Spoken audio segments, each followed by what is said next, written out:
भाजपा के प्रदेश महामंत्री ओपी चौधरी मुख्यमंत्री डहारले एक लड़काला बजरंग दल के सदस्य बता के उखर वीडियो जारी करके आलोचना करे हवे। भाजपा के प्रदेश महामंत्री ओपी चौधरी बयान दीन है कि मुख्यमंत्री भूपेश बघेल डहारले एक लड़का के बयान के वीडियो ला जारी करे गए है और ऐसे कहे गए है कि वो लड़का उनला गाली देवत है और बजरंग दल के सदस्य हो सकत है। मुख्यमंत्री भूपेश बघेल ने कल एक सार्वजनिक मंच पर एक बच्चे के वीडियो को सार्वजनिक किया, उसे गाली देते हुए दिखाया और साथ में कहा कि यह बजरंग दल का सदस्य है।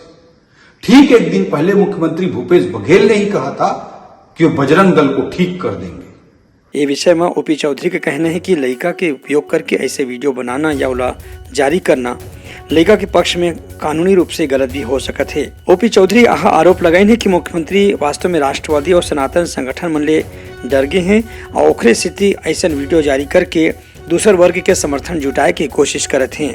फिर वैया दिन में लोगों मन ये बात के वास्तविकता ला आज नहीं तो कल जरूर पहचान जाही। दोनों घटनाओं को तारतम्य में हम देखें तो उस बच्चे के संदर्भ में मुख्यमंत्री भूपेश बघेल की मंशा बहुत खतरनाक प्रतीत होती है। इस पूरे घटनाक्रम में उस बच्चे के कानूनी अधिकारों के पक्ष तो है ही, साथ में उसकी सुरक्षा को भी गंभीर खतरा पैदा हो सकता है। दरअसल राष्ट्रवादी ताकतों और सनातनी संगठनों से मुख्यमंत्री भूपेश बघेल जी डर गए हैं और बौखलाहट में किसी भी हद तक जाने को तैयार बैठे हैं। एक जिम्मेदार संवैधानिक पद पर बैठे हुए व्यक्ति का इस तरह से आपा खो देना घोर निंदनीय है।